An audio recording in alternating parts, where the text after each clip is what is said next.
ভগবদ গীতার দ্বাদশ অধ্যায় ভক্তিযোগ আলোচনা হচ্ছে, যেখানে অর্জুন প্রথমেই বলছেন, এবং সতত যুক্তাতে ভক্তাস্তাং পরিযুপাসতে যে চাপ্যক্ষরম অব্যক্তম তেষাঙ্কে যোগবিত্তমা। যিনি ভগবানের উপাসনা সতত যুক্ত হয়ে ভগবানের উপাসনা করেন এবং যারা অব্যক্ত ব্রহ্মের উপাসনা করেন তাদের মধ্যে কে শ্রেষ্ঠ, এইটি ছিল অর্জুনের জিজ্ঞাসা। এই অধ্যায়টি অর্জুনের এই জিজ্ঞাসা দিয়েই শুরু হয়েছে এবং তারপর ভগবান তার উত্তর দিচ্ছেন। দ্বিতীয় শ্লোকে ভগবান বলছেন, শ্রী ভগবান উবাচ ময়্যাবেশ্য মনো ये मां नित्ययुक्ता उपासते श्रद्धया परयोपेता ते मे युक्ततमा मताः। ভগবান বলছেন যে যারা আমাতে মন নিবিষ্ট করে সর্বদা যুক্ত থেকে দিবারাত্র শ্রদ্ধা সহকারে আমার উপাসনা করেন তারাই হলো শ্রেষ্ঠ যোগী। ময়্যাবেশ্য মনো ये मां নিত্যযুক্তা উপাসতে, মই আমাতে মন সমর্পণ করে শ্রদ্ধাযুক্তভাবে যারা দিবারাত্র আমার উপাসনা করে থাকে আমার মতে তারাই শ্রেষ্ঠ। যে ত্বক্স্বর মনির্দেশম অব্যক্তম পর্যুপাসতে সর্বত্র গমচিন্তঞ্চ কূটস্থমচলম ধ্রুবম। 3 নম্বর শ্লোকে ভগবান বলছেন যে ये त्वक्षर मनिर्देशम अव्यक्तम पर्युपासते, কিন্তু যারা সমত্ব বুদ্ধি হয়ে সকল প্রাণীর হিত পরায়ণ হয়ে ইন্দ্রিয় গ্রামকে বিষয় থেকে প্রত্যাহিত করে সেই ধ্রুব কূটস্থ অক্ষর ব্রহ্মের উপাসনা করেন তারাও আমাকেই প্রাপ্ত হন। অর্থাৎ এই যে দুটি মধ্যে কোনটি শ্রেষ্ঠ, এইটি অর্জুনের প্রশ্ন ছিল। একটি হলো ব্যক্ত, অপরটি হলো অব্যক্ত। অর্থাৎ একটি হলো সগুণ, আরেকটি হলো নির্গুণ।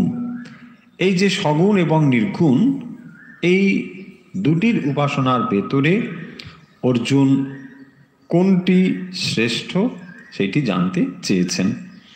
তার উত্তরে ভগবান বলছেন যে যে আমাতে মন প্রাণ সমর্পণ করে দিবারাত্র আমারই চিন্তা করেন এবং আমার উপাসনা করেন আমার মতে সেই হলো শ্রেষ্ঠ। তারপরেই তিনি বলছেন যে কিন্তু যারা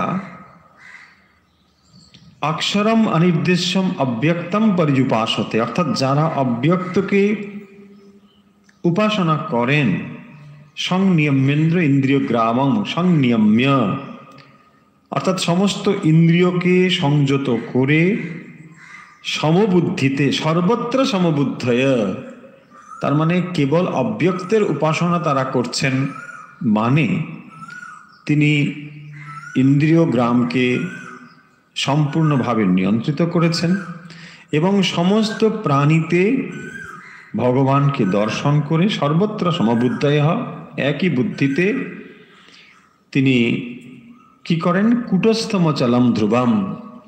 এই যে আমার কূটস্থ অবস্থাটি অর্থাৎ অব্যক্ত যে অবস্থাটি সেইটি তারা কি করেন না উপাসনা করেন এবং তার ফলে সংনিয়ম্য ইন্দ্রিয়গ্রামম সংনিয়ম্য ইন্দ্রিয়গ্রামম সর্বত্র সমবুদ্ধয় তে প্রাপ্নুবন্তি মামেব সর্বভূত হিতে রতাহ। যিনি সর্বভূত হিতে রতা, অর্থাৎ সমস্ত প্রাণীর যিনি হিত সাধন করেন, তিনি আমাকেই প্রাপ্ত হন, যিনি ইন্দ্রিয়গ্রামকে নিয়ন্ত্রণ করেন। তাহলে অর্জুনের যে প্রশ্ন ছিল, এক, সগুণ এবং নির্গুণ উপাসনার মধ্যে কোনটি প্রশস্ত, সেটি ছিল অর্জুনের জিজ্ঞাসা এই ভক্তি যোগে। সগুণ এবং নির্গুণ সম্পর্কে আমরা পূর্বে আলোচনা করেছি যে সগুণ ব্রহ্ম নির্গুণ ব্রহ্ম বললে কি বোঝায়। তাহলে কি ব্রহ্ম দুটি, একটি সগুণ আর একটি নির্গুণ? আসলে সগুণ এবং নির্গুণ বলে আমরা কেবল বলার চেষ্টা করি, কিন্তু ব্রহ্মকে বলা যায় না, তাকে কোনো বাক্য দ্বারা প্রকাশ করা যায় না। তাহলে যে আমরা সগুণ বলি নির্গুণ বলি, অর্থাৎ যখন সগুণ এবং নির্গুণ বলার চেষ্টা করি তখন তাকে আমরা খানিকটা ধারণা করার জন্যে আমাদের মতো করে বলার চেষ্টা করি। আমাদের কথার অর্থ শাস্ত্র এরকম করে বলার চেষ্টা করেন, তার কারণ হলো যে তাকে ভাষা দিয়ে প্রকাশ করা যায় না।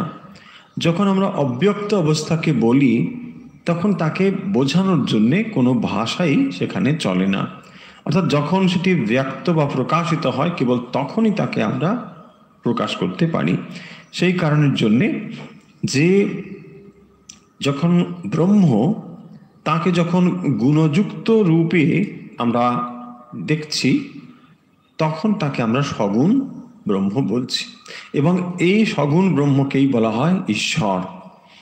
যখন ব্রহ্ম গুণরহিত তখন তাকে আমরা ব্রহ্ম বলে বলি, এবং সেটি হলো অব্যক্ত অবস্থা। ব্যক্ত অবস্থায় হলো ঈশ্বর। এখন প্রশ্ন হতে পারে মনে, তাহলে কেন এই রকম দুটো জিনিস বলা হচ্ছে? যদি ব্রহ্ম এক হয়, কারণ বলাই হয়েছে একম এব অদ্বিতীয়ম, তিনি এক। যদি তিনি এক হন তাহলে তিনি সগুণ আবার নির্গুণ, অব্যক্ত আবার ব্যক্ত, এইসব কথা বলার তাৎপর্য কি? কেন এইসব কথা বলা হচ্ছে? যখন আমরা এই সৃষ্টির ভেতর দিয়ে ভগবানকে বোঝার বা ভাবার চেষ্টা করি তখন তাকে আমরা ব্যক্ত রূপে ভাবি যে তিনি তাহলে এই জগতের সৃষ্টির কারণ, তিনি হচ্ছেন স্রষ্টা। এখন প্রশ্ন হবে যে তাহলে এই সৃষ্টি ছাড়া কি তিনি আছেন? মানে আমরা যা দেখতে পাচ্ছি এই ব্যক্ত অবস্থা, তাহলে ব্যক্ত অবস্থা ছাড়া কি তার কোনো অবস্থা সম্ভব? প্রশ্ন, এই একটি প্রশ্ন যদি আমাদের মনে ওঠে যে ভগবান কি এই ব্যক্ত অবস্থা ছাড়া রয়েছেন, উত্তর হলো তিনি এই ব্যক্ত অবস্থা ছাড়াও রয়েছেন। একাংশেনা স্থিতম জগৎ, ভগবান তার একটি অংশেই এই জগৎ পরিব্যাপ্ত হয়ে রয়েছেন, অর্থাৎ ভগবানের অব্যক্ত অবস্থাও একটি রয়েছে। সেই কারণের জন্যে এই ব্যক্ত অবস্থার অতিরিক্ত যে অবস্থা যার ব্যাখ্যা করা যায় না সেটি হলো অব্যক্ত অবস্থা। এখন প্রশ্ন হলো যে সেই অবস্থাটি আমরা স্বীকার করি কেন বা মানব কেন? এ নিয়ে অনেক আলোচনা রয়েছে শাস্ত্রে, যে যখন আমরা ম্যানিফেস্টেড অবস্থায় দেখছি, অর্থাৎ এই পরিদৃশ্যমান জগৎ রূপে যখন দেখছি, সেই জগতের অতিরিক্ত অবস্থাতেও তিনি আছেন। যখন তাকে আমরা প্রকাশিত অবস্থায় দেখছি তিনি অপ্রকাশ অবস্থাতেও রয়েছেন। সেই অবস্থাটিকে বলা হয় অব্যক্ত অবস্থা, বা সেটি হলো ব্রহ্ম অবস্থা, এবং সেটি হলো নির্গুণ ব্রহ্ম।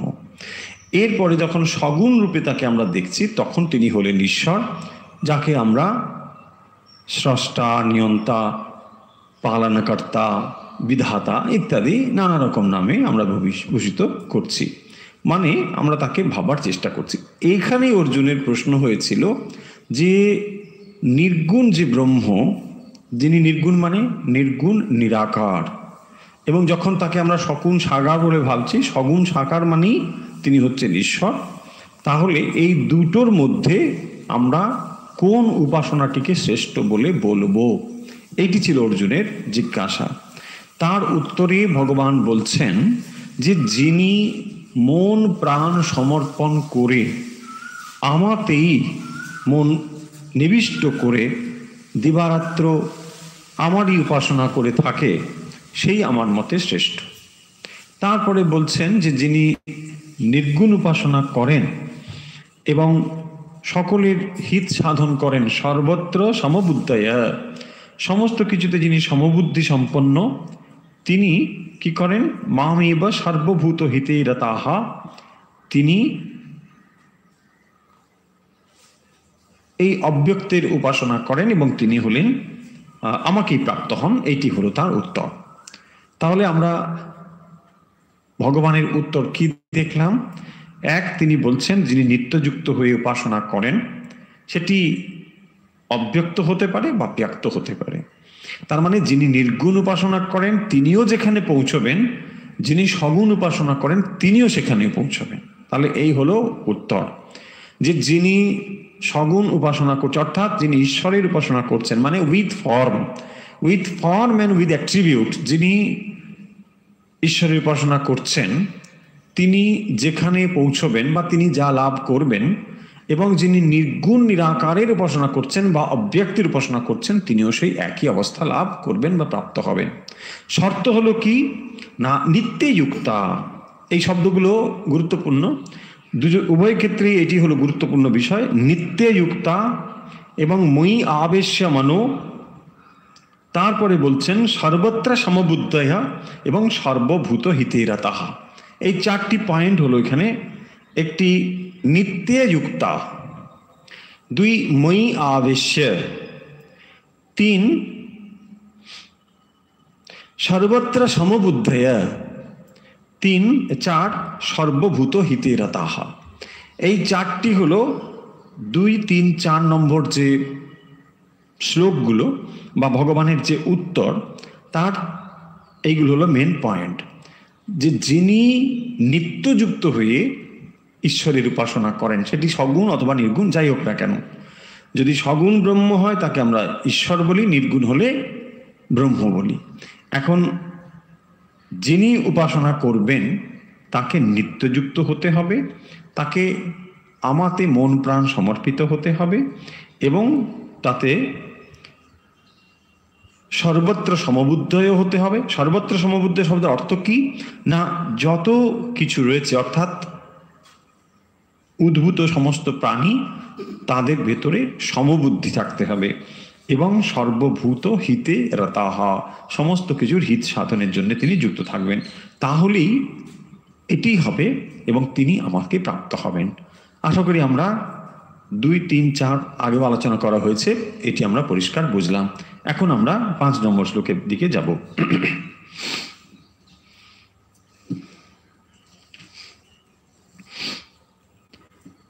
5 নম্বর শ্লোকে বলা হচ্ছে ক্লেশোধিকতরস্তেষাম অব্যক্তাসক্তচেতসাম অব্যক্তা হি গতির দুঃখম দেহবদ্ভিরবাপ্যতে। 5 নম্বর শ্লোকের সন্ধি বিচ্ছেদ করে দেখলে এরকম হবে, ক্লেশঃ অধিকতরঃ তেষাম অব্যক্তাসক্তচেতসাম অব্যক্তাসক্তচেতসাম অব্যক্তা হি গতির দুঃখম দেহবদ্ভির ব্যাপ্যতে। অব্যক্তা হি গতি দুঃখম দেহবদ্ভি অবাপ্যতে, দেহভীর অবাপ্যতে, দেহবদ্ভি অবাপ্যতে। তাহলে 5 নম্বর শ্লোকে বলা হচ্ছে যে ক্লেশোধিকতরস্তেষাম, এই দুটোর মধ্যে, কার মধ্যে? এক সগুণ এবং নির্গুণ, এর মধ্যে ক্লেশোধিকতরস্তেষাম, ক্লেশাধিকতর অর্থাৎ অত্যন্ত কষ্টদায়ক, ক্লেশাধিক, তেষাম তুলনামূলক করে বলা হলো এই দুটোর মধ্যে অব্যক্তাসক্ত চেতসাম। কি বললেন? যে অব্যক্তাসক্ত চেতস যারা, অর্থাৎ যারা নির্গুণ ব্রহ্মের উপাসনা করেন তাদেরকে বলা হয়েছে চেতসাম। অব্যক্তাসক্ত চেতসাম মানে অব্যক্তে আসক্ত চেতসাম, চেতস যারা, অর্থাৎ যারা নির্গুণ ব্রহ্মের উপাসনা করে থাকেন। এই হলো সোজা উত্তর, যে যারা নির্গুণ ব্রহ্মের উপাসনা করেন। অব্যক্ত আসক্ত চেতসাম, নির্গুণ ব্রহ্মে সংযুক্ত চিত্ত যোগী যারা। অব্যক্তাহি গতির দুঃখম দেহবদ্ভীর অবাপ্যতে। বলছেন এইটি কারণ দেহধারী মানুষ এর ক্ষেত্রে এটি অনেক ক্লেশকর সাধন দ্বারা নির্গুণ ব্রহ্ম বিষয়ক নিষ্ঠা লাভ করে থাকেন। তাহলে এইখানে এসে ভগবান একেবারে স্পষ্ট করে বলছেন যে ক্লেশোধিকতরস্তেষাম, তেষাম ক্লেশধর। কোনটি ক্লেশধর? না অব্যক্ত, যেটি অব্যক্ত চেতস, অব্যক্তাসক্ত চেতসাম, যারা নির্গুণ ব্রহ্মের উপাসনা করে থাকেন সেটি হলো ক্লেশতর, অধিকতর। ক্লেশোধিকতরস্তেষাম অব্যক্তাসক্ত চেতসাম অব্যক্তা হি গতির দুঃখম দেহবদ্ভি ব্যাপ্যতে। দেহবদ্ভি মানে যারা দেহধারী, অর্থাৎ মনুষ্য, যারা মনুষ্য দেহধারী তাদের কাছে দেহধারী মানবের পক্ষে এই অব্যক্তির উপাসনা অর্থাৎ নির্গুণ ব্রহ্মের উপাসনা গতি নিষ্ঠা দুঃখম অত্যন্ত কষ্ট সাধন দ্বারায় অবাপ্যতে মানে প্রাপ্ত হয়। তাহলে 5 নম্বর শ্লোকে কি বলা হলো? না ক্লেশোধিকতরস্তেষাম অব্যক্তাসক্ত চেতসাম। এটি হলো ক্লেশোধিকতর, অত্যন্ত দুঃখদায়ক তুলনায় সগুণ এবং নির্গুণ, অর্থাৎ ব্যক্ত এবং অব্যক্ত। যখন আমরা মানব শরীরধারী তখন আমাদের ক্ষেত্রে নির্গুণ ব্রহ্মের উপাসনার থেকে সগুণ ব্রহ্মের উপাসনা সহজতর, এই কথাই ভগবান বলছেন। তাহলে দুটোর ভেতরে অর্থাৎ নির্গুণ এবং সগুণ এই দুটির মধ্যে কোনটি কি ফল দান করেন সে কথা তিনি পূর্বে বলেছেন। পূর্বে বললেন যে নির্গুণের উপাসনা করলেও আমরা সেই যে জায়গায় পৌঁছবো, সগুণের উপাসনা করলেও আমরা একই জায়গায় পৌঁছবো। প্রোভাইডেড কি কি থাকতে হবে? ওই যে নিত্যযুক্ত উপাসতে, তারপরে ময়ি আবেশ্য সর্বত্র সমবুদ্ধয়া সর্বভূত হিতে রতাহা, অর্থাৎ এই শর্তগুলো পূরণ করলে আপনি নির্গুণ উপাসনার দ্বারাও যেখানে পৌঁছবেন, আর যিনি সগুণ উপাসনা করছেন তিনিও সেই একই স্থানে পৌঁছবেন। এই কথাটি বললেন। এই কোথায় চলে গেল? পাওয়ারটা না দিয়ে চলে গেল, একটু পরে অফ হয়ে যাবে।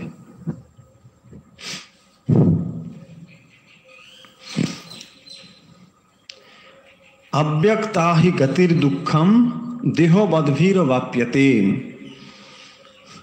এবারে অব্যক্তা হি গতির দুঃখম, অব্যক্তা হি গতির দুঃখম দেহবদ্ভীর অবাপ্যতে, যে গতির দুঃখম এটিতে ক্লেশকর দুঃখ রয়েছে, দেহবদ্ভী অর্থাৎ যারা মনুষ্য তাদের ক্ষেত্রে এটি অবাপ্যতে।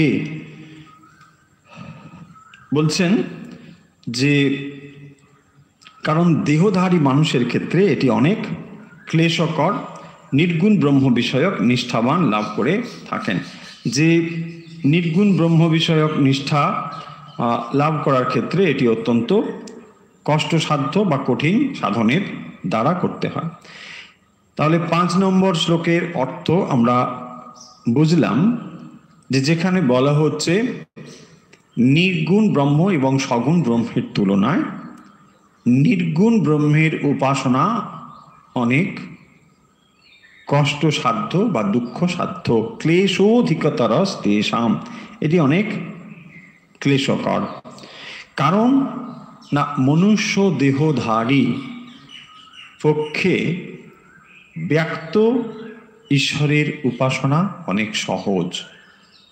কারণ যখন মানুষের শরীর রয়েছে এবং সে যখন নিজেকে শরীরধারী মানব রূপে অনুভব করছে, তখন তার কাছে সহজ হবে যে যিনি ঈশ্বর অর্থাৎ যিনি ব্যক্ত, তিনিও এইরকম একটি ফর্মধারী, অর্থাৎ তাঁরও একটি ফর্ম বা আকার রয়েছে। এইটি চিন্তা করা তার ক্ষেত্রে সহজ।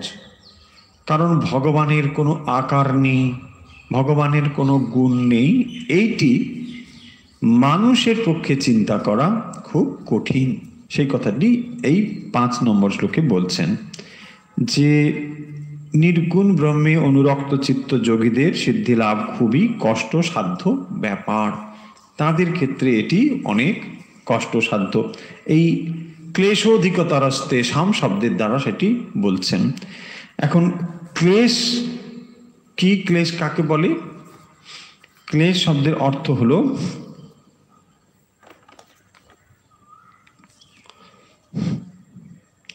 ক্লেশ হলো অবিদ্যা, अस्मिता, রাগ, দেশ ও অভিনিবেশ।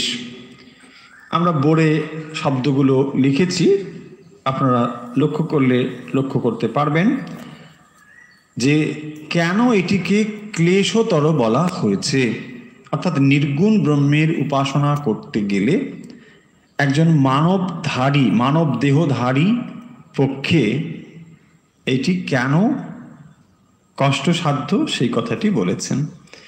বলছেন অবিদ্যা, अस्मिता, রাগ, দ্বেষ, অভিনিবেশ। অবিদ্যা শব্দের অর্থ হলো যে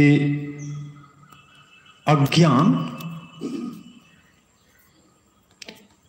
অবিদ্যা অজ্ঞান,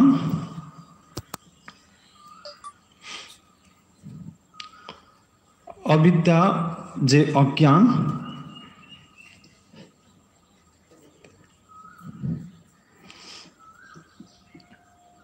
সেই অবিদ্যার কথা বলছেন। এবং তারপরে বলছেন अस्मिता। अस्मिता অর্থাৎ যেখানে অহং ভাব বা অহংকার ভাব, সেই अस्मिता। তারপরে এলো রাগ, রাগ এবং দেশ।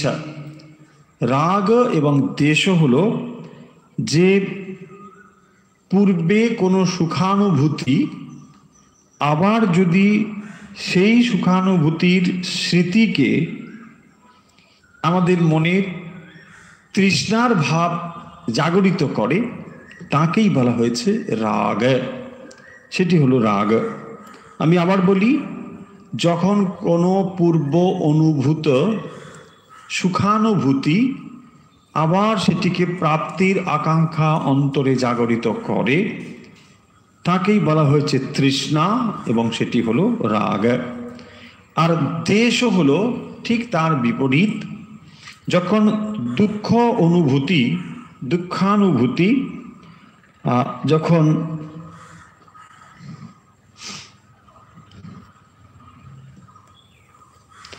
দুঃখের পূর্ব যে অনুভূতি এবং সেটি যখন সাধনের প্রতি কোনো ক্রোধ ভাব তৈরি করে, তাকে বলা হয় দেশ। তাহলে রাগ, দেশ এবং অভিনিবেশ, এই অভিনিবেশ হলো মৃত্যুর ভয়। এটিও এক অভিনিবেশ, মরণভীতি অভিনিবেশকে বলা হয়েছে। এগুলো টেকনিক্যাল ওয়ার্ড। তাহলে ক্লেশতর, এবং এটি অত্যন্ত ক্লেশতর বোঝানো হয়েছে নির্গুণ ব্রহ্মের উপাসনাকে। সেই ক্লেশ শব্দের ব্যাখ্যা হলো 5 ধরনের ক্লেশ হতে পারে। কি কি? 1 অবিদ্যা, 2 अस्मिता, 3 রাগ, 4 দ্বেষ, 5 অভিনিবেশ। অবিদ্যা কাকে বলে? অবিদ্যা শব্দের অর্থ হলো সোজা কথায় যে অজ্ঞান, এবং অস্মিতা হলো অহংকার, 3 রাগ হলো পূর্ব অনুভূত সুখানুভূতি প্রাপ্তির তৃষ্ণা, এবং দেশ হলো পূর্ব অনুভূত দুঃখের অনুভূতিকে ঘৃণা করা বা বর্জন করার চেষ্টা, সেটি হলো দেশ। আর অভিনিবেশ হলো মৃত্যু ভয়, মরণভীতি, এটি হলো অভিনিবেশ। তাহলে এই শ্লোকে অর্থাৎ 5 নম্বর শ্লোকে ভগবান যে কথাটি বললেন অর্জুনকে, যে নির্গুণ ব্রহ্মের উপাসনা হচ্ছে একজন মানব শরীরধারীর পক্ষে এটি ক্লেশতর, এটি অত্যন্ত ক্লেশকর, সে কথাই বলছেন 5 নম্বরে। আমরা 6 নম্বরে যাই।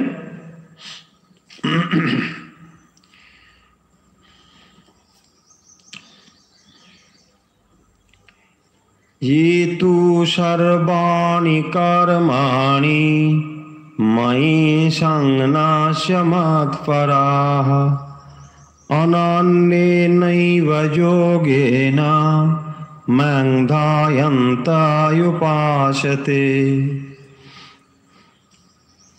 6 নম্বর শ্লোকে ভগবান বলছেন, ये तु सर्वाणि कर्माणि मयि सन्न्यस्य मत्पराः अनन्येन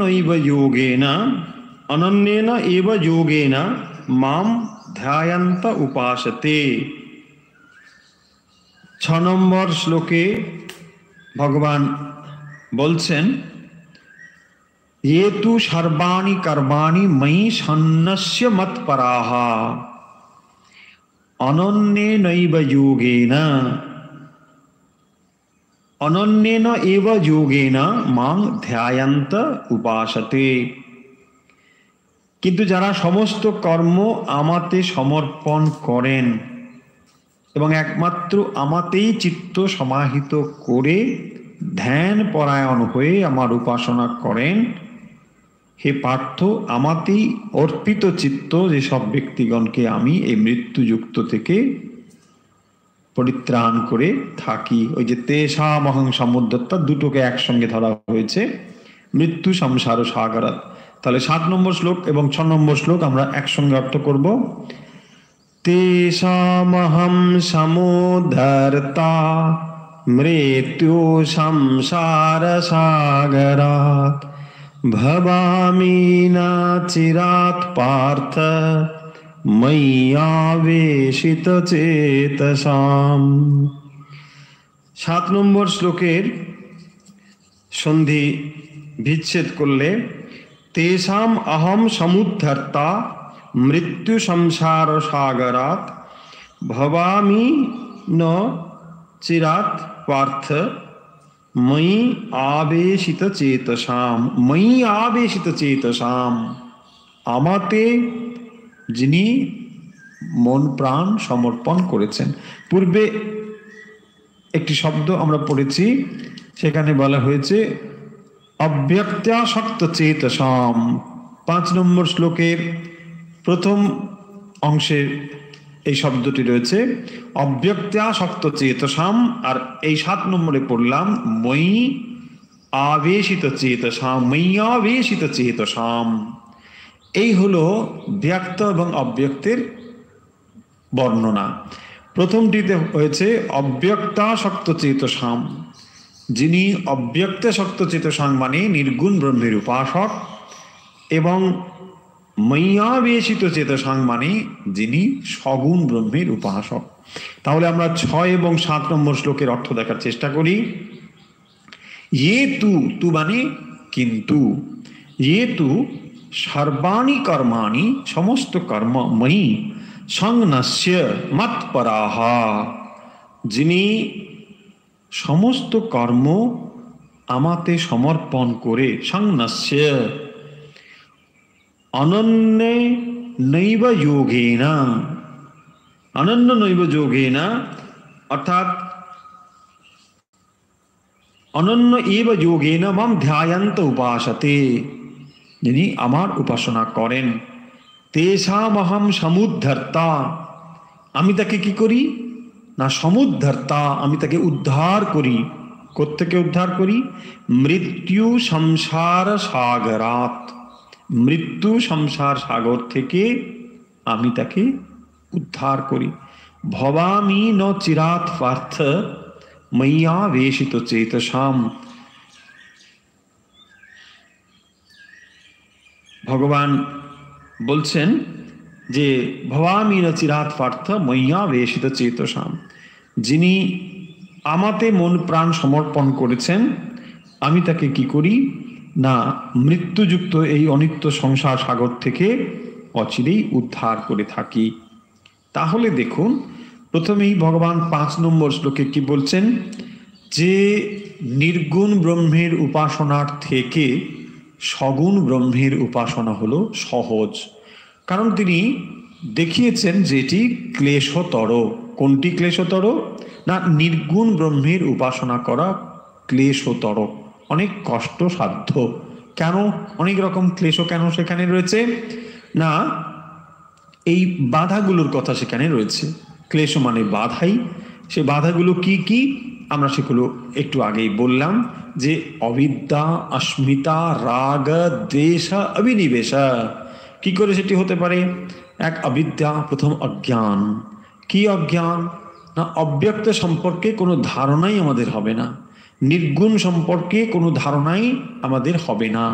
কারণ যদিও ভগবান অন্তর্যামী রূপে রয়েছেন এবং তিনি সকলের মধ্যেই বিদ্যমান রয়েছেন, সর্বাবস্থাতেই তিনি রয়েছেন, এমন কোনো অবস্থা নেই যেখানে ভগবান নেই, তবুও অজ্ঞান রয়েছে বলেই তাকে আমরা বুঝতে জানতে পারছি না।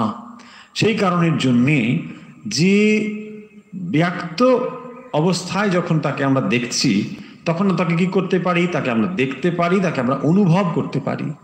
সেই কারণের জন্যে অব্যক্তকে ধারণা করা অনেক কঠিন। অব্যক্তকে আমরা ধারণা করতে সহজে পারি না। যখন আমরা নির্গুণ ব্রহ্মের কথা বলি, তখন আমরা তাকে সহজে ধারণা করতে পারি না। যখন আমরা বলি ব্রহ্ম হচ্ছেন নির্গুণ, নিরাকার, এটি আমাদের ভেতরে কোনো একটি অর্থ নিয়ে আসে না। সাধারণ মানুষের ক্ষেত্রে এর কোনো তাৎপর্য নেই, কেবল একটি শব্দ ছাড়া। কারণ মনে আমাদের কোনো একটি ভাব তৈরি হয় না। কেবলমাত্র তখনই একটি ভাব এসে তৈরি হয় যখন আমরা তাকে ম্যানিফেস্ট করতে পারি, প্রকাশ করতে পারি। যখন আমরা বলি দুর্গা, যখন আমরা বলি কালী, লক্ষ্মী, সরস্বতী, শিব, নারায়ণ, তখন আমরা একটি ফর্ম চিন্তা করি। উইদাউট ফর্ম আমরা কোনো চিন্তাই করতে পারি না। মানব মন কোনো চিন্তাই করতে পারে না উইদাউট ফর্ম। আকার ছাড়া বা গুণ ছাড়া কোনো একটি চিন্তা আমাদের যায় না। যখনই কোনো একটি জিনিস আমরা চিন্তা করি, তার পূর্বে মনে মনে একটি চিত্র আমরা এঁকে ফেলি, এবং এইটি যখন আমাদের মনের লিমিটেশনস বা সীমাবদ্ধতা, সেই জন্যে সাধারণ মানুষের ক্ষেত্রে এইটি হলো সাধারণ মানে এখানে অধিকাংশ মানুষের মনের অবস্থায় তাই। এবং সেই কারণের জন্য ভগবান এখানে বলছেন ক্লেশোধিকতরস্তেষাম, এটি হচ্ছে ক্লেশতর। কোনটি ক্লেশতর? না নির্গুণের চিন্তা করা। আপনি চোখ বন্ধ করে ভাবছেন নির্গুণ ব্রহ্মের কথা, কোনো আকার নেই, কিচ্ছু নেই, কি ভাববেন? খানিকক্ষণ চুপ করে বসে তারপরে নেই, ভগবান বলেননি, কারণ নির্গুণ থাকতেই পারে না। আর ভাবার কি দরকার, তিনি আজ থাকুন, আমি আমার মতো থাকি। তখন দেখবেন এরকম একটি অবস্থা ধীরে ধীরে হয়ে যাবে আমাদের। সাধারণ মানুষের অবস্থা বলা হচ্ছে বারবার, যে তাহলে এক হলো অবিদ্যা, দুই হবে অস্মিতা। অস্মিতা মানে অহংবৃত্তি, অহংভাব, যে অব্যক্ত। তাহলে তিনি যখন নির্গুণ অব্যক্ত, আমি নির্গুণ অব্যক্তকে জেনে ফেলেছি, এইরকম একটি ভাব আসবে। এবং রাগ আর দ্বেষ, এগুলো তার ভিতরে রয়েছে। রাগ অর্থাৎ পূর্ব স্মৃতি, যেগুলো এখানে রাগ শব্দের অর্থ হচ্ছে অ্যাটাচমেন্ট, যে সুখানুভূতি পূর্বে আমাদের ভেতরে রয়েছে, সেই সুখ প্রাপ্তির জন্যে আবার আমরা সেই বিষয়ের প্রতি ধাবিত হব। এটি হলো রাগ, এবং দ্বেষও হলো তার বিপরীত। তাহলে মনের যে অবস্থা, প্রত্যেক বস্তুর প্রতি হয় রাগ নয় দ্বেষ। তাই রাগ এবং দ্বেষের দ্বারাই আমরা পরিচালিত হচ্ছি, ফলে আমরা সত্যকে লাভ করতে পারছি না। আর তৃতীয় হলো অভিনিবেশ। এই অভিনিবেশ মানে যে যদি আমরা জীবনকে ভালোবাসি, অর্থাৎ জীবনের প্রতি যে আসক্তি, সেটিকেই বলা হয়েছে অভিনিবেশ। যদি জীবনের প্রতি আমাদের আসক্তি থেকে থাকে, তাহলে আমরা ব্রহ্ম উপাসনাতেও অগ্রসর হব না। কি হবে ব্রহ্ম জেনে আমার এই জীবনের প্রতি এত আসক্তি রয়েছে? দেখুন, এটি যদি আমরা অনুভব করে চেষ্টা করি তাহলে খুব সহজে বুঝতে পারবো যে যখন আমরা রাত্রে ঘুমোতে যাই, তখন যদি আমরা বিছানায় নিজেদেরকে স্যারেন্ডার না করি, তাহলে ঘুম কখনোই আসা সম্ভব নয়। ঘুম আসা মানেও একটা স্যারেন্ডার। আপনি নিজেকে সম্পূর্ণভাবে সমর্পণ করেছেন। যত সময় সেই সমর্পণের ভাব আপনার ভেতরে না আসে, আপনি ঘুমোতে পারেন না। ঠিক একই রকম ভাবে যে যখন আমাদের ভেতরে জীবনের প্রতি এত আসক্তি রয়েছে, তখনও আমরা ঠিকভাবে ওই নির্গুণ ব্রহ্মের উপাসনা করতে পারি না। শুধু নির্গুণ ব্রহ্মের নয়, সগুণ ব্রহ্মের উপাসনাও আমরা করতে পারি না যদি আমাদের জীবনের প্রতি এত আসক্তি থাকে। তাই উপাসক, সেটি সগুণের হোক বা নির্গুণের, তিনি জীবনও চান না, মৃত্যুও চান না। মানে কি, তাহলে কি সুসাইড করতে যাবেন? না, সে কথা বলা হচ্ছে না। অর্থাৎ জীবনের প্রতি আসক্তি তার থাকবে না, এই হচ্ছে বক্তব্য। যাই হোক, তাহলে অব্যক্তাহি গতির দুঃখং দেহবাদভির অবাপ্যতে দেহবাদভি, যারা দেহবান মনুষ্য, তাদের ক্ষেত্রে এটি হলো ক্লেশোতর। এ কথা বলা হলো 5 নম্বরে। এরপরে অর্থাৎ 6 এবং 7 ভগবান বলছেন যেতু সর্বাণি কর্মাণি ময়ি সংন্যস্য মৎপরাহা। দেখুন, এই শব্দগুলো প্রায় ফিরে ফিরে আসছে, ভাব প্রায় একই রকম। যে যিনি সমস্ত কর্ম, তাহলে এক ব্যক্ত ঈশ্বর কোথায়? আমাদের প্রশ্ন হতে পারে যে যিনি অব্যক্ত ঈশ্বর বলে আমরা বলছি, অর্থাৎ তাকে নির্গুণ ব্রহ্ম বলছি, এবং যাকে আমরা ব্যক্ত বলছি, ব্যক্ত তিনি কোথায়? এখানেই বলা হবে যে ব্যক্ত মানে এই সমস্তই হচ্ছে তাঁর রূপ, সমস্তই হচ্ছে তাঁর রূপ। আমরা যা কিছু দেখছি এবং অনুভব করছি, এই সমস্তই ওই যে গানে আছে না, যে বায়ু রূপে কে তোমারে, যে মায়ের গান, ওই যে বায়ুর রূপেও তিনি ব্যক্ত হয়ে আছেন। তিনি যে সমস্ত চরাচর রূপে ব্যক্ত হয়ে আছেন, এইটি হলো সগুণ ব্রহ্মের উপাসনার মূল ভিত্তিভূমি। যে সগুণ ব্রহ্মের উপাসনা আমাদের কাছে সহজ এই জন্যে যে তাকে আমরা দেখতে এবং অনুভব করতে পারছি। যেহেতু আমরা দেখতে এবং অনুভব করতে পারছি, তাই তাকে আমরা কিভাবে অনুভব করব বা কিভাবে আমরা সেটি করব না, সর্বাণি কর্মাণি, সমস্ত কর্ম, সর্ব ইন্দ্রিয় কর্মাণি, কারণ আমাদের কাছে কর্মেন্দ্রিয় রয়েছে এবং জ্ঞানেন্দ্রিয় রয়েছে। যখনই আমরা কর্মাণি বলছি, সর্বাণি কর্মাণি মানে জ্ঞানেন্দ্রিয় এবং কর্মেন্দ্রিয় দুটোর দ্বারা আমরা কি করব, ময়ি সংন্যস্য, অর্থাৎ যা কিছু করছি, মদর্পণম, মদর্পণম শব্দ আমরা আগে পড়েছি, যেখানে সমস্ত কিছু আমাকে সমর্পণ করে দাও। এখানে সমস্ত সারেন্ডারের কথা বলা হচ্ছে। বলছেন যে যখন আমরা কাউকে দেখতে পাচ্ছি, তার কাছে সারেন্ডার করাটা খুব সহজ, এবং যাকে আমরা দেখতে পাচ্ছি না তুলনায়, মানে অফিসে যখন বস নেই, তখন আমার ভেতরে প্রবৃত্তি জেগে ওঠে, কেউ দেখছে না, আমি একটু ফাঁকি মারলেও কি সমস্যা। কিন্তু যখন চেয়ারে বস বসে থাকে, তখন আমাদের একটু মনে হয়, না না, ওই তো কেউ না কেউ আমাকে দেখছে, তাহলে আমি নিশ্চয়ই এখন একটু ফাঁকি মারতে পারি না। এই যে আমাদের স্বাভাবিক প্রবৃত্তি, অর্থাৎ না দেখলে আমরা ঠিক নিজেদের ভেতর থেকে যেন জাগ্রত হই না, সেটি বলছেন যে আমাদের প্রবৃত্তি হলো এরকম। এবং সেই কারণের জন্যে যে কর্মগুলো আমরা সম্পাদন করছি, সর্বাণি কর্মাণি ময়ি সংন্যস্য। ময়ি শব্দের অর্থ কি তাহলে? ময়ি মানে কি ভগবান নিজের কথা বলছেন? আমাতে এখানে আমি শব্দের অর্থ হলো ঈশ্বরে। ময়ি মানে ঈশ্বরে। বাসুদেব সর্বমিতি, সর্বাত্মা সুদুর্লভ। পূর্বে আমরা পড়ে এসেছি যে বাসুদেব হলেন, অর্থাৎ ভগবান স্বয়ংই হলেন সর্বম ইতি। তিনি হচ্ছেন সর্বম, আমরা সেই ঈশোপনিষদে পড়ে এসেছি, ঈশাবাস্যম ইদম সর্বম। দেখুন এই সমস্তই সেই একই দিকে যাচ্ছে, যে যা কিছু আমরা ব্যক্ত রূপে দেখছি সেটি তিনি। এখন ভগবান যখন নিজেকে প্রকাশ করলেন, অর্থাৎ যখন তিনি অব্যক্ত রূপে ছিলেন, সেই অব্যক্ত এই ব্যক্ত হয়ে প্রকাশিত হলেন। এখন যখন তিনি ব্যক্ত রূপে প্রকাশিত হবেন, তখন কি চাই? এক, উপাদান চাই। অর্থাৎ যে বস্তু দিয়ে তিনি এই পৃথিবীটিকে তৈরি করবেন, শুধু পৃথিবী নয়, তিনি এই ব্রহ্মাণ্ড তৈরি করবেন। আমাদের শাস্ত্রে ব্রহ্মাণ্ড শব্দকে বোঝানো হয় একটি সৌরজগৎ নয়, মানে একটি সোলার সিস্টেম নয়, এইরকম অসংখ্য সোলার সিস্টেমকেই ব্রহ্মাণ্ড শব্দে আখ্যায়িত করা হয়। এখন জ্যোতির্বিজ্ঞানও সেটিকে প্রমাণ করে দিয়েছে যে আমরা যে সমস্ত গ্রহাণুপুঞ্জ, নক্ষত্র ইত্যাদি দেখতে পাচ্ছি, এগুলি এক একটি সোলার সিস্টেম। এরকম প্রচুর অসংখ্য সোলার সিস্টেম রয়েছে, এবং আমরা যে সোলার সিস্টেমে বাস করছি তার একটি ছোট্ট অংশের নাম পৃথিবী, এবং সেই ছোট্ট অংশে আমরা এখন রয়েছি। এইরকম বিশাল বিশাল রয়েছে সোলার সিস্টেম বা সৌরজগৎ, যার কল্পনা আমরা করতে পারি না। এবং সেই ব্যক্ত এবং অব্যক্ত সৃষ্টির অধীশ্বর হচ্ছেন ভগবান। এবং সেই ময়ী সাংন্যাস্য কথার অর্থ হলো আমাতে সমস্ত রকম সমর্পণ করা। তাহলে যিনি ব্যক্ত এবং অব্যক্ত, এই যে অব্যক্ত নির্গুণ ব্রহ্মের কথা বলা হলো, তিনি যখন সৃষ্টি করবেন, কি নিয়ে সৃষ্টি করবেন, অর্থাৎ উপাদানগুলো পাবেন কোথায়? যখন আমরা কোনো একটি কিছু উৎপাদন করি, অর্থাৎ আমরা যে ট্র্যাডিশনাল এক্সাম্পলটি ব্যবহার করেছি, যে যেখানে মাটি থেকে ঘট তৈরি হয়, ধরুন মাটি থেকে ঘট তো এমনি এমনি হবে না। তাহলে মাটি থেকে ঘট বানাতে গেলে একজন কুম্ভকার লাগবে, যিনি সেই ঘটটি বানাবেন। তার মানে কি হলো?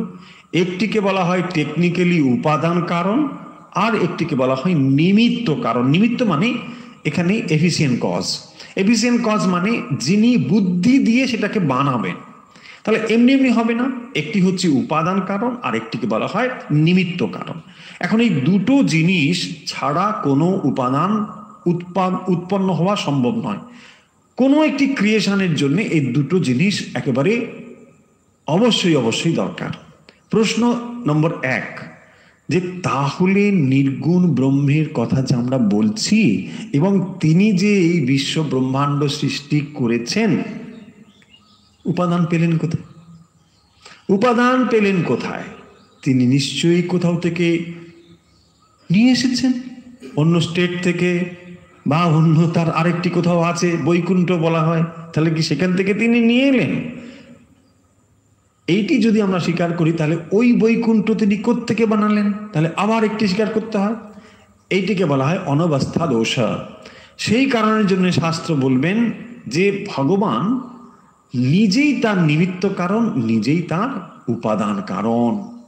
এক্সাম্পল হিসেবে বলা হয় লুতা, অর্থাৎ মাকড়সা। মাকড়সা যেমন তার নিজের থেকে জাল তৈরি করে আবার নিজের ভেতরে নিয়ে নেয়, ঠিক ভগবান সেরকম করে এই যে বিশ্ব ব্রহ্মাণ্ড দেখতে পাচ্ছি, এটি হচ্ছেন তারই ম্যানিফেস্টেড ফর্ম। তাহলে যখন এটি ম্যানিফেস্টেড ফর্ম হলো, তখন কি যা আমরা দেখছি সেটি ঈশ্বরেরই রূপ নয়? এটি হচ্ছে ভক্তি শাস্ত্রের ভিত্তিভূমি। যে সগুণ ব্রহ্মের উপাসনা যারা করছেন, তাদের ক্ষেত্রে এটি সহজ এবং ভিত্তিভূমি হলো, যাকে তোমরা নির্গুণ নিরাকার অব্যক্ত ঈশ্বর ব্রহ্ম বলে বলো, সেই ব্রহ্মই কি ম্যানিফেস্টেড হচ্ছে না? কারণ শাস্ত্র বলছেন, উপনিষদ বলছেন, তৎ সৃষ্টা তদেবানুপ্রাবিশাৎ, আমি সেইটি সৃষ্টি করে তার ভেতরেই প্রবিষ্ট হয়ে রয়েছি। সেই জন্যে জ্ঞানীরা তাকে খোঁজার চেষ্টা করছেন, আর ভক্তরা তাকে দেখার চেষ্টা করছেন। এই হলো দুটো তফাৎ। জ্ঞানীরা তাকে খুঁজছেন, আর ভক্তরা তাকে দেখার চেষ্টা করছেন। একজন কি করছেন? সরিয়ে সরিয়ে খুঁজছেন। শ্রীরামকৃষ্ণের দেওয়া উপমা, পেঁয়াজের খোসাগুলোকে তারা সরাচ্ছেন। একটা পেঁয়াজের খোসা সরালো, আর একটা সরালো, এই করে করে একেবারে যখন নির্বিশেষ সেখানে পৌঁছচ্ছেন, তাকে বলা হয় নির্বিশেষ অবস্থা। মানে যেখানে আর কোনোভাবে তাকে স্পেসিফিক্যালি করা যায় না, অর্থাৎ আলাদা করে বলা যায় না, তাকে বলা হয় নির্বিশেষ। সেই অবস্থাটি জ্ঞানীরা ওখানে পৌঁছানোর চেষ্টা করছেন। আর ভক্ত কি বলবেন? ভক্ত বলবেন, কেন তাকে খুঁজছো কেন? আরে দেখার চেষ্টা করো, এই তো সব গাছপালা পশু পাখি যা রয়েছে সমস্তই তো তিনিই তো ব্যক্ত। এখানেই বলছেন, তাহলে তোমার সমস্ত ইন্দ্রিয় কর্মাণি, যা তুমি কর্ম সম্পাদন করো, মই সংন্যাস্য মৎপরাহা, তুমি মৎপরাহ, অর্থাৎ আমাতেই সমস্ত সমর্পণ করে দাও। এবং অনন্য নৈব যোগেনা মাং ধ্যায়ন্ত উপাসতে, তুমি এইভাবে যদি করো, অনন্য যোগেনা, অনন্য এব যোগেনা, এই অনন্য যোগের দ্বারা তুমি আমারই উপাসনা করবে, অর্থাৎ তার ঈশ্বরের। তেষাম অহম সমুদ্ধর্তা মৃত্যু সংসার সাগর তেষাম, ওই যে যেহেতু তেষাম, যে মানে যারা, তেষাম তাদেরকে, অহম সমুদ্ধর্তা আমি তাদেরকে, শুধু উদ্ধার নয় সমুদ্ধর্তা আমি তাদেরকে সম্যক রূপে উদ্ধার করে থাকি। কোথা থেকে উদ্ধার করে থাকি? না মৃত্যু সংসার সাগরাত, মৃত্যু সংসার থেকে, সংসার সাগর থেকে, এই মৃত্যু সংসার সাগর থেকে আমি তাদেরকে উদ্ধার করে থাকি। ভবামি না চিরাত পার্থ ময়্যাবেশিত চেতসাম, যারা আমাতে নিবিষ্ট চিত্ত তাদের, তাহলে আমাতে নিবিষ্ট চিত্ত যারা, তাদেরকে আমি কি করি না মৃত্যু সংসার থেকে উদ্ধার করে থাকি। এবং এটি হচ্ছে তার ক্ষেত্রে সহজ। কার ক্ষেত্রে সহজ? না যিনি কি করেন, সর্বাণি কর্মাণি ময়ি সংন্যাস্য, এটি করে কি হয় না মৎপরাহা, তিনি মৎপরা হন, এবং তিনি কি হন না ময়্যাবেশিত চেতস। তাহলে যিনি সমস্ত কর্ম আমাতে সমর্পণ করেন তিনি মৎপরাহা, তিনি আমার উপরেই সমস্ত ভার অর্পণ করেন, এবং ময়ি আবেশিত চেতসাম, ময়্যাবেশিত চেতসাম, আমাতেই তিনি সমস্ত রকম সমর্পণ করে দেন। ফলে আমাতে যখন সমস্ত কিছু সমর্পণ করে দেন, তাহলে তিনি, আমি তাকে কি করি, মৃত্যু সংসার থেকে উদ্ধার করে থাকি। তাহলে ভগবান এই ভক্তি যোগের মধ্যে 5, 6 এবং 7 নম্বর শ্লোকে যে কথাগুলো বলা হলো আমরা আরেকবার দেখার চেষ্টা করি। 5 নম্বর শ্লোকের মূল বক্তব্য হলো যে পূর্বে যে শ্লোকের কথাগুলো বলা হয়েছে, অর্থাৎ ভগবানের সগুণ এবং নির্গুণ, অর্জুনের যা ছিল এই অধ্যায়ের প্রশ্ন, যে সগুণ এবং নির্গুণ ব্রহ্মের কথা বা ব্যক্ত এবং অব্যক্ত, পূর্ববর্তী অধ্যায়টি শেষের দিকেই এই কথা উত্থাপন করা হয়েছে এবং তার রেশ ধরে অর্জুনের এই প্রশ্ন। তাই ভগবানকে বলেছেন যে আমি বিশ্বরূপ দর্শন করলাম, এই বিশ্বরূপ দর্শন করার পরেও তার মনে হয়েছে যে ভগবানের ব্যক্ত রূপের উপাসনা করবেন নাকি অব্যক্ত রূপের উপাসনা করছেন, এই দুটোর মধ্যে তুলনামূলকভাবে কোনটি শ্রেষ্ঠ, এটি ছিল তার প্রশ্ন। তার উত্তরে ভগবান বলছেন যে ক্লেশোধিকতরস্তে শাম, এই দুটোর মধ্যে অব্যক্ত হচ্ছে ক্লেশতর। কারণ অব্যক্ত অবস্থার ধারণা করা মানুষের পক্ষে দেহবদ্বী, যে যখন মানব শরীরধারী কেউ, তার ক্ষেত্রে এটি অত্যন্ত ক্লেশকর, এটি যন্ত্রণাদায়ক, কষ্টদায়ক। কারণ তার ভেতরে কি কি ক্লেশ হতে পারে সে কথাগুলো আমরা পূর্বেই বলেছি, অর্থাৎ অবিদ্যা, অস্মিতা, রাগ, দেশ, অভিনিবেশ ইত্যাদি এরকম তাদের ভেতরে হতে পারে। ফলে কি হয় না এটি কঠিন, অর্থাৎ মানুষের ক্ষেত্রে মনের কতগুলো লিমিটেশনস রয়েছে, সীমাবদ্ধতা রয়েছে, সেই সীমাবদ্ধতার দিক থেকে অব্যক্ত এর সাধনা করা, অর্থাৎ নির্গুণের সাধনা করা অনেক কঠিন। আমি ব্রহ্ম এই কথা মুখে আমরা 1000 বার বললেও সেই ব্রহ্মের অনুভূতি হয় না। এটি অত সহজ নয়।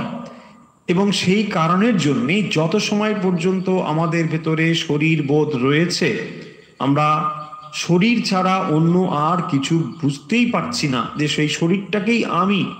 দেহাত্মবুদ্ধি এবং দেহবুদ্ধি এর তফাৎ আমরা আগেও বলেছি। দেহাত্মবুদ্ধি মানে দেহটাই আমি, আমার একটি দেহ আছে, দেহবুদ্ধি। কিন্তু দেহাত্মবুদ্ধি যখন হয় তখন সেই হনুমানের ভাব, যখন দেহবুদ্ধি তখন আমি দাসো অহম, আমি তখন তোমার দাস। কারণ এই দেহবুদ্ধি যখন রয়েছে তত সময় পর্যন্ত ঈশ্বর এবং আমি এক, এই কথা বলা যায় না। কারণ পৃথকত্ব রয়েছে, আমি দেহ। চৈতন্য যখন হয় তখন হনুমান কি বলছেন, যে তখন আমি এবং ভগবানের মধ্যে কোনো তফাৎ নেই, তখন আমি এক, সোহম, এটি তখন হয় যখন চৈতন্য অংশ হয়। তা না হলে কি হবে, এটি ক্লেশোদিক। তাহলে এই কথা 5 নম্বর শ্লোকে কি বললেন, যে নির্গুণের তুলনায় সগুণের উপাসনার ক্ষেত্রে নির্গুণের উপাসনা হচ্ছে ক্লেশতর, মানুষের ক্ষেত্রে ক্লেশতর। তারপরে 6 নম্বরে কি বললেন, বা 6 এবং 7 মিলিয়ে কি কথা বললেন, বলছেন তাহলে আমরা কিভাবে সেটি লাভ করতে পারি না, ময়ি সর্বাণি কর্মাণি, সমস্ত কর্ম আমাতে সমর্পণ করে, মৎপরাহা, এবং অনন্য নৈব যোগেনা, এর দ্বারা যুক্ত হওয়া।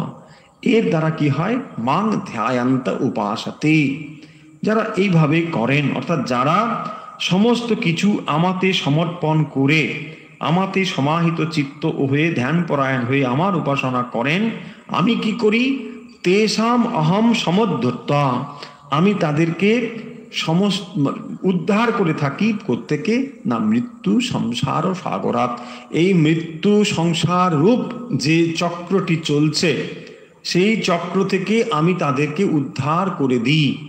কারা, না যারা সমস্ত কিছু আমাতে সমর্পণ করে দেয়।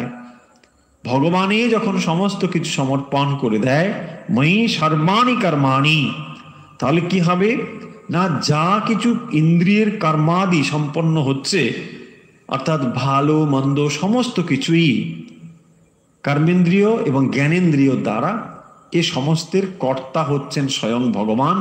এই বুদ্ধিতে যিনি সমর্পণ করে দেন, সম্পূর্ণ ঈশ্বরে সমর্পিত যিনি, এবং তিনি কি করেন, বলছেন আমি তাদেরকে মৃত্যু সংসার থেকে উদ্ধার করি। অর্থাৎ তিনি সতত যুক্ত থাকেন, যিনি সমস্ত কিছু ভগবানের সমর্পণ করেন। এই সমর্পণ হচ্ছে যোগ, এবং সমর্পণ যোগ, এই সমর্পণ আত্মসমর্পণ যোগ, যখন সমস্ত কিছু ঈশ্বরে সমর্পিত হয়ে যায়, সেটি হলো সমর্পণ যোগ। এই সমর্পণ যোগের দ্বারাই ভগবান কি করেন না, ভগবান জীবকে উদ্ধার করে থাকেন, যখন তাকে সব সময় আমরা সমস্ত অবস্থাতেই তাতে যুক্ত হয়ে রয়েছে। তাই দেখবেন মনের দ্বারা যুক্ত হওয়াই সব থেকে সহজতর যুক্ত। আপনি যখন কোনো মানুষের সঙ্গে যুক্ত হতে চান, তখন মোবাইল নামক যন্ত্রটিকে ব্যবহার করেন, সেখানে ইন্টারনেট যুক্ত হয়ে গেলে আপনি মানুষের সঙ্গে যুক্ত হতে পারেন। এটি একরকম যুক্ত হওয়া, কিন্তু আরো সহজতর যুক্ত হওয়া হচ্ছে মনের সঙ্গে যুক্ত হওয়া।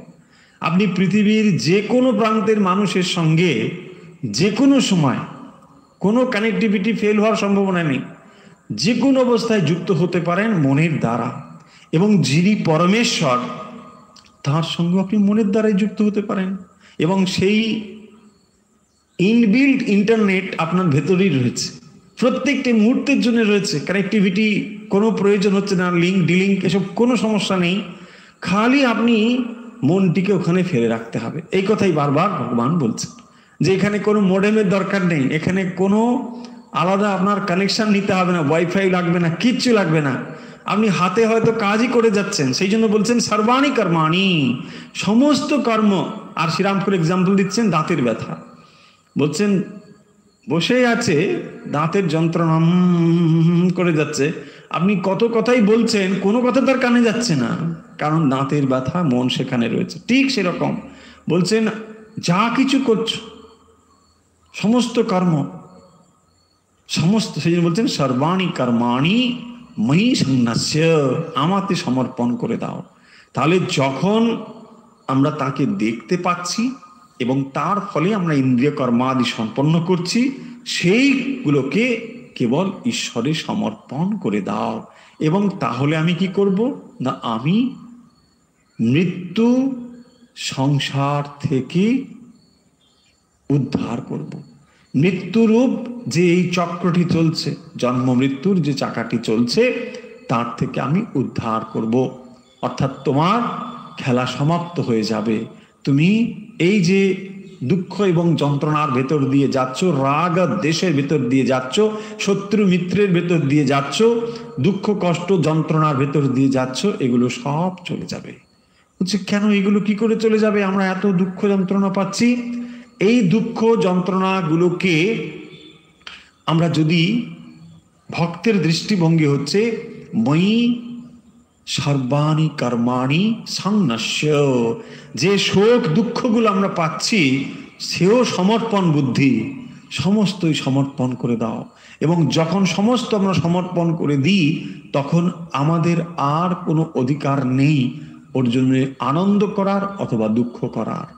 বাইরের অভিঘাত আনন্দিত অথবা দুঃখিত যাই করুক না কেন, সেগুলোর প্রতি কোনো রিয়্যাক্ট করারও আমাদের কোনো অধিকার নেই, কারণ আমরা কেবলমাত্র সমর্পণ করে দিয়েছি, সমস্তই সমর্পণ করে দিয়েছি।